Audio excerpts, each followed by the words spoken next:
Well, I'm now going to invite Michael to do his Socratic dialogue with you. This is something that he does wonderfully well. Those of you who have seen some of the online lectures that Harvard put out that Michael does will be familiar with the technique.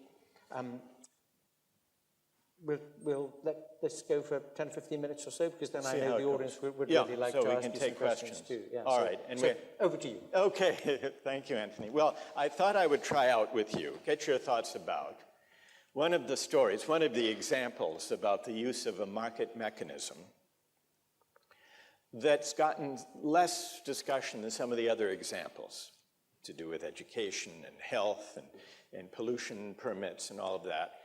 Immigration, mercenaries, kidneys, surrogate motherhood. We've discussed all of that. You're familiar with those arguments. So I thought I would try a more novel story that I ran across and see what you think of it. It's about the walrus hunt up in the Arctic in Canada. Now, the walrus is an endangered species. And so early in the 20th century, the Canadian government banned walrus hunting to protect the species. It carved out an exception for the Inuits, who for centuries had built their entire way of life around subsistence hunting of the walrus. They made an exception for them and established an annual quota of walruses that the Inuit, and only the Inuit, could continue to hunt. All went well, but then in the 1990s, the Inuit came to the Canadian government with a proposal. They said, we'd like to make more money. It's a community of great economic need. We'd like to make more money. Now, there are lots of wealthy hunters out there who would like to be able to come up and shoot our walruses, to hunt them. Many of them, I imagine, come from Texas. Now, we won't kill any more walruses than the current quota permits us to take, but will you let us sell our walrus hunting quotas at market prices to hunters? We will serve as guides. We will collect the fees. We will keep the walrus meat and skin and all of the things on which the Inuit continues to subsist, and we will make money. And the Canadian government said, why not? It's economically efficient, and economic need is being met, and no more walruses are being killed than would otherwise be the case. So I'd like to put this question to the group. Suppose you were the relevant authority in the Canadian government. This proposal was brought to you just by a show of hands. How many would say, yes, this is a good idea, we should adopt it? And how many would say no? Raise your hands, those of you who would say yes. And how many would say no? It's a pretty good division of opinion. That's all right. So let's see if we can hear first from those who would object. Who can articulate the reason you would resist this plan? Why, in principle, would you object? After all, it's the same number of walruses each year. Who has a reason to get us going? Yes. Stand up and we'll get you a microphone.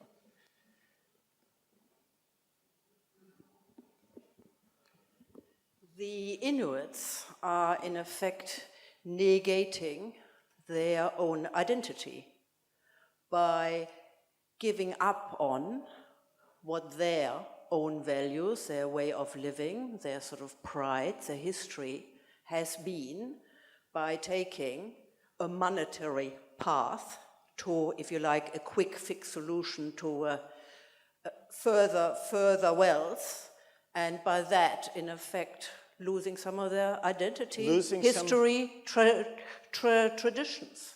But they're still eating the walrus meat.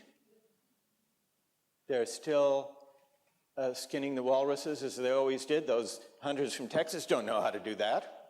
Yes, but the Inuit have always understood themselves as being hunters and gatherers, and that has been their pride, their traditions. That is how their children have presumably respected their fathers, and now they're giving up on that, on the risk element, if you like. Okay. They are just handing that over for monetary gain. Okay, and tell us your name. Krista. Krista? Yeah. All right, stay there, Krista. Let's see if there's someone who disagrees. No, keep the microphone. Let's see if there is someone who disagrees and can reply to Krista's argument. Yes, go ahead. Yeah. And we'll get you a microphone. Tell us your name. My name's Gen. Gen? G-E-N. Gen, okay. Well, as you say, no more walruses being killed, so the same amount of walruses being killed. Hold the microphone up. Yeah. It satisfies the British Texas hunters, because they get what they want and they pay money for it, which then goes into the local Inuit economy, which they can use to help to improve their lifestyle. Also, it doesn't really affect tradition, because apart from the hunting, they still use all the walrus meats for their own benefit. They do? And in all, sort of the total economy benefits from it. And it's quite passive, because there's no real, apart from the loss of the skill of hunting the walrus, which is sort of compromised by the fact that it is economically more beneficial for Inuits. They still participate in the hunt, after all. They have to take these Texas hunters to the walrus. They have to show the Texas hunter how to, well, maybe not how to shoot, they already know that. But when to shoot. Yeah. And then they have to take the carcass and deal with it in the usual way. Yeah, exactly. So most of the tradition is still being kept. The Inuits get what they want. Right. The hunters get what they want. They do. The government or the authority benefits from the money exchange. All right, good. Now let's see. We'll bring in another critic. Who has a reply to Jen? Yes. Sorry, I think it's probably a bit about what this whole thing rests on. It's about whether there's some things that are worth more than money. Yeah. Well, that is in part what we're trying to get at here. So it's whether some things are worth more than money. I mean, I come from a country, I come from a tribe where we have seen some things. There are definite rituals that you would have to go through that help define the people, that help the people actually give a sense of identity. And what essentially is happening here is something that gives a sense of identity, like Krista said, is being traded. They're essentially saying, who we are, we're willing to sell that for money. We're willing to go that way. And I've seen it happen in these societies where they fall apart. There's an example of one in Papua New Guinea where some Christian missionaries showed up and felt, hey, we're going to help these people out because they use rudimentary tools. So we're going to give better tools to the younger people. But what happens is that they have a system where you pass things down from one person to another. The younger people took the better tools and essentially destroyed the whole society. All right, and tell us your name. Tosin. Say it again. Tosin, T-O-S-I-N. Tose? Yeah, Tosin. All right, so Tose shares the worry about the loss of identity, the distinctive identity of the local population, and yet some might say, shouldn't it be for the Inuits themselves, for that community to decide whether they would rather make this deal? Shouldn't they be the ones to decide whether their identity is being compromised? What would you say to that? I would say, yeah, on one hand. But they wanted it. Yeah, they are yeah. the ones who came up with the idea. But as the government, I personally don't feel that the government should let people do whatever the heck they want. Aha. You know. All right, let's hear. Fair enough. Let's hear from someone who disagrees, someone on the other side, someone who agrees with Chen, someone who would favor this. Yes, in the balcony. Go ahead. Well, I suppose my point is that ultimately it comes down to this notion of this idea of saying they might suffer from false consciousness. They don't know what is in their better, what is ultimately better for themselves. Say the point about false consciousness into the microphone. Well, it's taking like a paternalistic attitude where we're saying, well, we know better for them than they actually do themselves. And who are we to put ourselves in that position? But ultimately, I think that is the tension, which is at the very heart of this debate, is who decides the identity, who decides the culture, and who decides what is the good life, I suppose. Okay, so do you think that, and what's your name? John. John, do you think this question, this challenge you're putting, and you, as the Canadian government, you would accede to the request, would you, of the Inuits? I'm not sure. I see, okay. But when you wrestle with this question, sitting on the fence, as you are, True. the question that weighs upon you is whether it's for the government, the Canadian government in this case, to make the judgment about whether the identity is really being lost, or whether it should defer to the judgment of the Inuit community that made the request. And by asking, well, whose judgment should prevail, that reminds me of the question that Anthony was pressing upon me in our general discussion of how to identify the moral limits of markets, where those limits are not about coercion. And here it doesn't seem that coercion is at stake. If there's an objection, it seems to be under the second heading, doesn't it, Anthony?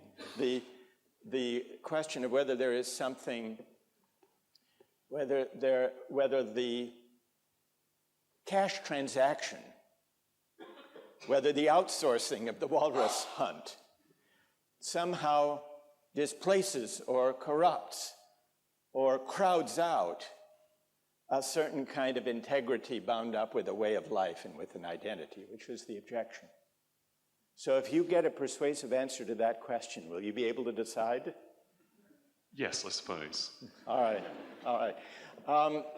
There are a lot of hands here, but I suspect we may want to go on to the general question and answer. I don't want to prolong this, though we could spend all evening, and I think it would. I would find it very interesting. But what about the walrus?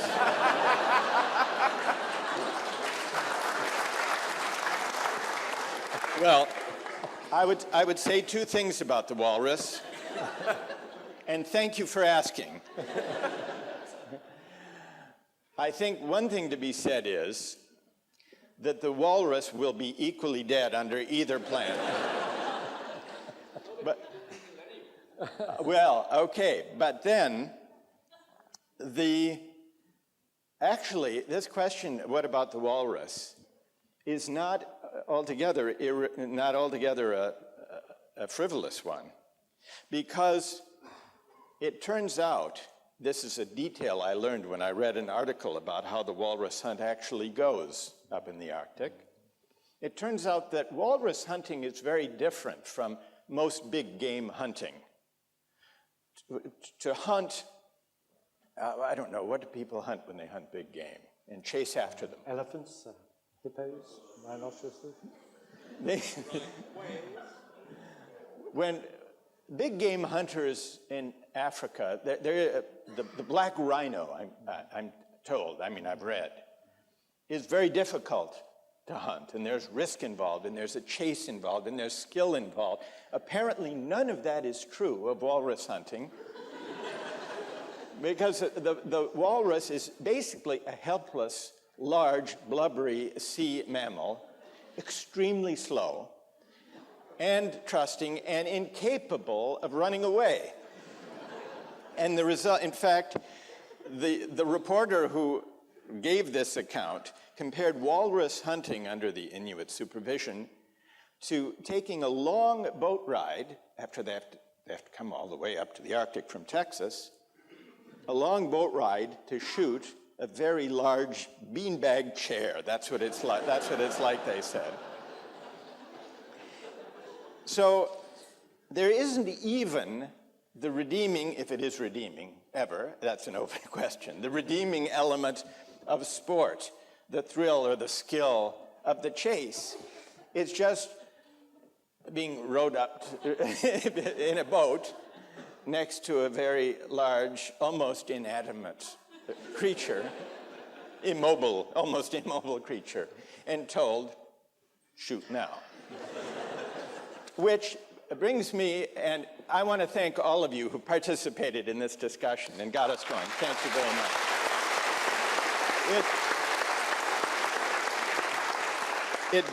It prompts me, and usually, not always in these discussions do I sort of end with my own view, but given this format, may I state what I take to be two compelling objections to this?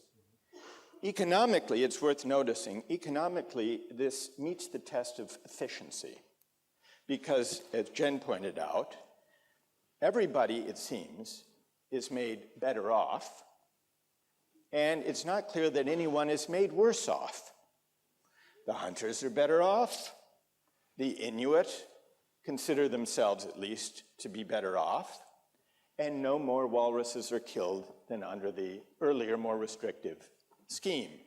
And yet there are two objections that illustrate much of the theme, at least an important theme in our discussion, about whether the argument about corruption and degradation is worryingly judgmental. That, in a way, is a challenge that Anthony was putting to me. Here, it seems to me, are the two objections.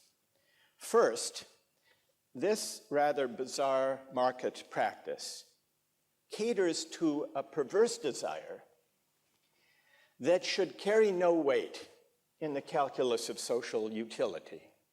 The desire to shoot and kill a walrus simply for the fun of it is independent of any sport or chase or skill or thrill. People should not derive pleasure from that kind of thing. Now that's judgmental, if ever there was a judgment.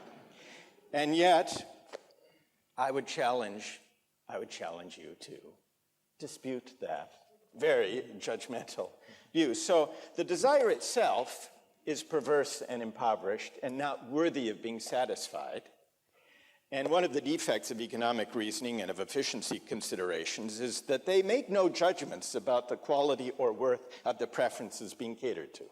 So that's one objection, and it illustrates, it goes right into the heart of this worry about being judgmental. Second, and this is an objection that connects with the ones that were raised in the discussion, for the Inuit to sell outsiders the right to kill their allotted walruses is corrupting. What's corrupted is the meaning and purpose of the exemption accorded their community in the first place. It's one thing to honor the Inuit way of life and to respect its long-standing reliance on subsistence walrus hunting. It's quite another to convert that privilege into a cash concession in killing on the side. Anyhow, the argument could go on very long, but that's a small example of how these arguments are judgmental. They are judgmental.